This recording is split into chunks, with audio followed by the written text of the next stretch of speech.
ትዳር ወይም ጋብቻ በክርስትና አስተምሮ በተለይም ደግሞ ጥንታዊና ታሪካዊ በሆነችው በኢትዮጵያ ኦርቶዶክስ ተዋሕዶ ቤተክርስቲያን ዘንድ ተራ ማህበራዊ ስምምነት አይደለም። ጋብቻ ከሰባቱ ሚስጥራተ ቤተ ክርስቲያን አንዱ የሆነው ሚስጥረ ተክሊል የሚፈጸምበት፣ ሁለቱ የተለያዩ ሰዎች አንድ የሚሆኑበት ታላቅ መለኮታዊ ሚስጥር ነው። በዚህ ቅዱስ ጋብቻ ስርዓት ላይ ሁላችንም የምናየው ነገር ግን ብዙዎቻችን ጥልቅ ሚስጥሩን የማናስተውለው አንድ ዓለም አቀፋዊ ስርዓት አለ። እርሱም የጋብቻ ወይም የኪዳን ቀለበት ነው። ለመሆኑ ሙሽሮች የጋብቻ ቀለበትን ለምን ያደርጋሉ? ቀለበቱስ ለምን ክብ ሆነ? ከሁሉም በላይ ደግሞ በቤተ ክርስቲያናችን ስርዓት መሰረት ቀለበቱ የሚደረገው የግራ እጅና አራተኛ ጣት ላይ ቀለበት ላይ ብቻ የሆነው ለምንድን ነው? ለምንስ በቀኝ እጅ ወይም በሌሎች ጣቶቹ ላይ አልተደረገም? ዛሬ በዚህ ቪዲዮ ከቅዱሳት መጻሕፍት ከአባቶች ትውፊትና ከተፈጥሮ ሳይንስ አኳያ የቤተ ክርስቲያናችን ጥልቅ አስተምሮ በዝርዝር እንመለከታለን። እስከ ቪዲዮው ፍጻሜ ድረስ አብራችሁን ቆዩ። ወደ እጅና ወደ ጣቶቹ ሚስጢር ከመሻገራችን በፊት ራሱ ቀለበቱ ለምን ክብ ሆኖ እንደተሰራ ማወቅ ይኖርብናል። በቤተ ክርስቲያናችን አስተምሮ የክብ ቅርጽ መጀመሪያና መጨረሻ የለውም። የት እንደሚጀምርና የት እንደሚቆምም ማወቅ አይቻልም። ይህ ፍጹም ክብ የሆነ ቅርጽ የሁለት ነገሮች ምሳሌ ነው። የዘላለማዊነትና የፍጹምነት ምሳሌ ነው። ሙሽሮች ክብ ቀለበት ሲለዋወጡ በመካከላቸው ያለው ፍቅርና የጋብቻ ቃል ኪዳን ልክ እንደ ቀለበቱ መጀመሪያና መጨረሻ የሌለው በሞት እንጂ በሰው ኃይል የማይፈርስ ዘላለማዊ መሆኑን ለማረጋገጥ ነው። በመጽሐፍ ቅዱስ ውስጥ ቀለበት የታላቅ ክብር፣ የስልጣንና የባለቤትነት ምልክት ነው።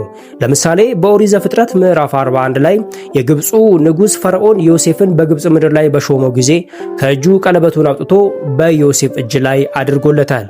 ይህም ቀለበት ዮሴፍ የንጉሱ ሙሉ ተወካይና ባለስልጣን መሆኑን ማረጋገጫ ነበረ። ስለዚህ በኢትዮጵያ ኦርቶዶክስ ተዋሕዶ ቤተክርስቲያን ስርዓት የኪዳን ቀለበት ሙሽሮች እርስ በርሳቸው ሙሉ ክብራቸውን፣ ሕይወታቸውንና ባለቤትነታቸውን አሳልፈው የሰጡ መሆናቸውን የሚያረጋግጡበት መለኮታዊ ማህተም ነው። ወደ ዋና ጉዳይ ስንመለስ ቀለበቱ ለምን በቀኝ እጅ ሳይሆን በግራ እጅ ላይ ይደረጋል የሚለው ነው። ብዙዎች የግራ እጅ ከተራ ተግባራት ጋር ስለሚያያዝ ዝቅ አድርገው ሊመለከቱት ይችላሉ። ነገር ግን ቤተክርስቲያናችን መንፈሳዊ ምስጢር ውስጥ የግራ እጅ ታላቅ ረቂቅ ትርጉም አለው። በቅድስት ቤተ ክርስቲያን ስርዓት አምልኮ ውስጥ ቀኝ እጅ የስልጣን፣ የኃይል፣ የማረጋገጫና የማህተም ምልክት ነው። ካህኑ ህዝቡን የሚባርከው በቀኝ እጁ ነው። ቅዱስ ቁርባን የሚሰጠውና የሚቀበለውም በቀኝ እጁ ነው።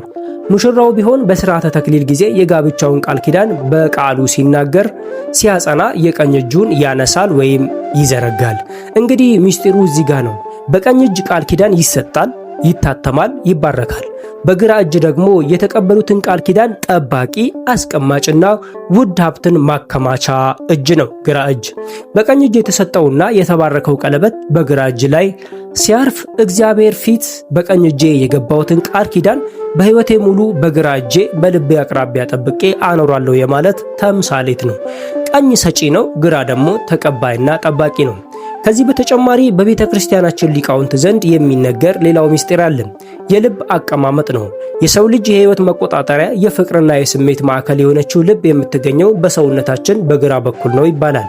ስለዚህ ቀለበቱ በግራ እጅ ላይ ማድረግ ትዳሩና የትዳሩ አጋሩ በቀጥታ ከልብ ጋር የተቆራኙ መሆናቸውን ያሳያል።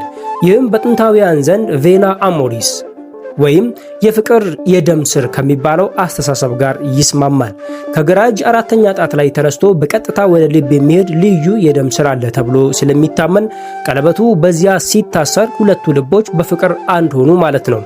ቤተ ክርስቲያናችን ይህንን የተፈጥሮና የታሪክ ምስጢር ከመንፈሳዊ ቃል ኪዳን ጋር አዋሃዳ ስርዓትን አስቀምጣለች። ቀለበቱ በግራ እጅ መደረጉን አወቅን። ነገር ግን ለምን ከአምስቱ ጣቶች መካከል አራተኛው ጣት ብቻ ተመረጠ? ለምን በአውራ ጣት ወይም በትንሿ ጣት ላይ አልተደረገም ብንል፣ እስኪ ሁላችንም አሁን እንደ ተፈጥሮ ምስጢር አብረን እንፈትሽ። እጃችሁን በጠረጴዛ ላይ ዘርጉት። አውራ ጣታችሁንም ለብቻው ለማንቀሳቀስ ማጠፍ ትችላላችሁ። አመልካች ጣታችሁንም እንዲሁ ማንቀሳቀስ ትችላላችሁ። መካከለኛውንም ትንሿንም ጣት ለብቻዋ መንቀሳቀስ ትችላለች። ነገር ግን አራተኛውን ጣት የቀለበት ጣት ብቻውን ለማንቀሳቀስ ወይም ወደ ላይ ለማንሳት ከባድ ነው፣ አይቻልም። ከጎኑ ያሉትን ጣቶች ሳይረዱት ወይም ሳይንቀሳቀሱ እሱ ለብቻው ሊቆም አይችልም። በሰውነታችን ጥናት አናቶሚ መሰረት የአራተኛው ጣት ጅማቶች ኦር ቴንደንስ ከሌሎች ጣቶች ጋር በጣም የተሳሰሩ በመሆናቸው ለብቻው ነፃነት የለውም። እጅግ ደካማውና ብቻውን መቆም የማይችለው ጣት እርሱ አራተኛው ጣት ላይ የሚገኘው ነው። ቅድስት ቤተክርስቲያናችን ይህን የተፈጥሮ ምስጢር ለትዳር ታላቅ ምሳሌ ታደርገዋለች። የሰው ልጅ ብቻውን ሙሉ አይደለም። ኦሪት ዘፍጥረት ምዕራፍ 2 ቁጥር 18 ላይ እግዚአብሔር አምላክ እንዲህ ብሏል፣ ሰው ብቻውን ይሆን ዘንድ መልካም አይደለም፣ የሚመቸው ረዳት እንፍጠርለት። ልክ እንደ አራተኛው ጣት ባልና ሚስትም በተናጠል ብቻቸው ሙሉ ሊሆኑ አይችሉም። አንዱ ያለ አንዱ ደካማ ነው። ነገር ግን ሁለቱ ተጋብተው በአንድነት ሊቆሙ ልክ እንደ ጣቶቹ መደጋገፍ ብርቱና ጠንካራ ይሆናሉ። ቀለበቱ በዚህ ደካማ ጣት ላይ መታሰሩ እኔ ያለ አንተ ያለ አንቺ ደካማ ነኝ፣ ብቻዬን መቆም አልችልም፣ ነገር ግን አንድ ባደረገን በእግዚአብሔር ቃል ኪዳን እንደጋገፋለን የሚለውን የትህትናና የፍቅር ምስጢር ያስተምረናል። በቤተ ክርስቲያን አባቶች ዘንድ የሚነገር ሌላው እጅግ ውብ የሆነ ምስጢር ደግሞ የአምስቱ ጣቶች የተምሳሌትነት ትርጉም ነው። በአንድ እጅ ላይ ያሉ 5 ጣቶች በሰው ሕይወት ዙሪያ ያሉትን ማህበራዊ ትስስሮችን ያሳያሉ። አውራ ጣት የወላጆች የአባትና የእናት ምሳሌ ነው። ወላጆች በሕይወታችን መጀመሪያ ላይ መሰረት የሆኑ ጥልቅ ክብር ያላቸው በመሆናቸው በአውራ ጣት ይመሰላሉ። አመልካች ጣት ኢንዴክስ ፊንገር የምትባለዋ የወንድሞችና የእህቶች ምሳሌ ናት። በሕይወት መንገድ ላይ አብረው እያመለኩና እየተመካከሩ የሚያድጉበት ማሳያ ነው። መካከለኛው ጣት ሚድል ፊንገር የግል ሕይወት ምሳሌ ነው። ከሁሉም ረዘም ብሎ መሃል ላይ መቆሙ ሰውን ራሱን ይወክላል። አራተኛ ጣት ሪንግ ፊንገር የትዳር አጋር የባል ወይም የሚስት ምሳሌ ናት። ትንሿ ጣት ከኛ በኋላ የሚመጡ የልጆችና የልጅ ልጆች ምሳሌ ናት። እንግዲህ የሰውን ሕይወት ጉዞ ተመልከቱ። ሰው ያድጋል። ወላጆች በእድሜና በተፈጥሮ ሕግ ቀድመው ከዚህ ዓለም ይለያሉ። ወንድሞችና እህቶች የራሳቸውን ሕይወት ትዳር መስርተው ይበተናሉ። ልጆችም ቢሆኑ አድገውና መርቀው የራሳቸውን ጎጆ ይቀልሳሉ። ነገር ግን ከሰው ልጅ ጋር እስከ ሕይወቱ ፍጻሜ ድረስ በደስታም ሆነ በመከራ በህመምም ሆነ በጤና አብራ የምትኖረውና የማትለየው ብቸኛው አካል የትዳር አጋሩ ናት።